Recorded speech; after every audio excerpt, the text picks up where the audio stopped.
G'day guys. Freshwater shrimp can be one of the best baits you can get. Whether you put them on the hook alive or dead, they are irresistible to most fish species.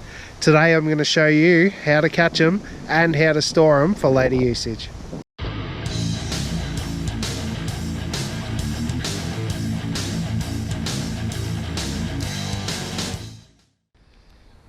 So to catch my shrimp today, I'm going to be using some dry cat food. Now you can use dry cat or dog food of any brand. This happens to be Whisker's beef and chicken flavour. It honestly doesn't matter. The shrimp will go for just about anything. Other good baits you can use for shrimp are fish, meat, or even bread or cheese. Now I'm going to be using this collapsible bait trap here today.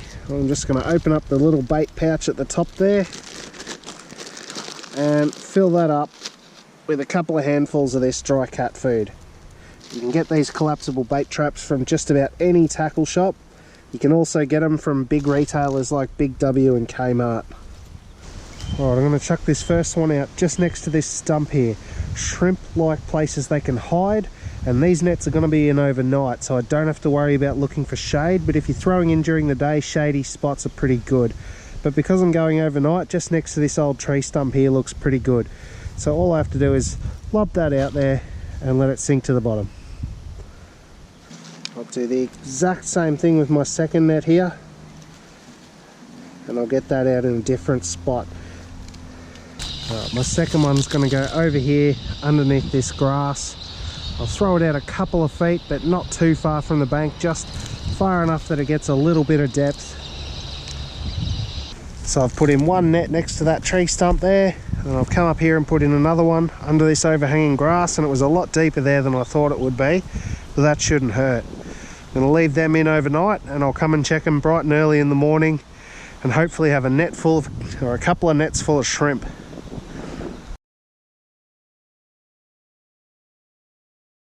Okay, it's the next morning and I've come down to the river to check my shrimp nets, and I've never actually thrown a shrimp net in here before, so I'm really hoping there's something in them, or this isn't going to make a very good video. First I'll need some water in my bucket here.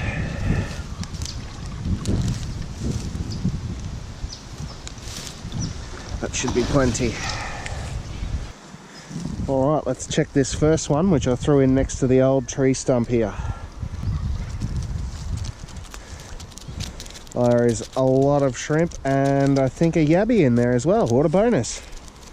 Alright, they're a good size actually. Bloody hell, there's some big ones around here. Alright, I'm going to grab the yabby first. Not a bad size. A little bit big for what I'd usually use as bait, but I'll keep you. Now that the big nippers are out of the way. Oh yes, some good sized shrimp tails I'm going to get out of this lot. 1, 2, 3, 4, 5, 6, 7, 8, 9. Oh, look at that little baby one. Whoops. Nearly lost him. He's a bit too small. I'll put him back to grow up. Well, that was 10, but I'm not keeping him. Same with that one, a little bit small. 11. Not bad. 11 out of the first net. There's the results of the first net. I'll go up and check the second one now. Okay, what do we got in net number 2 down here? Again, plenty of flipping noises. That's a good sign.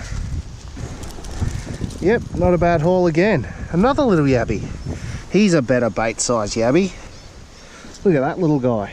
He is perfect to chuck alive on the hook. 1, 2, 3, 4. He's a little bit small for what I want. He can go back. 5, 6, 7, 8, 9. Not as many as the first net. Oh no, there's one more, sorry. 10. So I think I got 11 out of the first net, 10 out of this one, and a yabby in each as well. Not a bad haul. Let's have a look at them. Look at that. Heaps of shrimp to take home. So I'll get these home and I'll show you how I freeze these so I can use their tails as bait later. Just emptying the bait pouch into the river before I leave. Now, that'll all get eaten by the shrimp and yabbies. We know they like it, otherwise they wouldn't have been in the bait pouch. And that should ensure they're in this spot the next time I throw a net in, because they know to come here and look for food.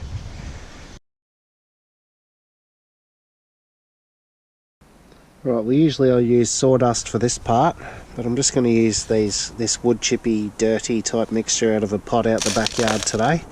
But I have put these in a nice slurry, I have put them to sleep, and now they're ready to go in. So all I'm going to do is do that, put the next one in, and separate them with a tiny bit of dirt and wood chips or sawdust or whatever you're using, just so they don't stick together in the freezer because of the water and moisture content.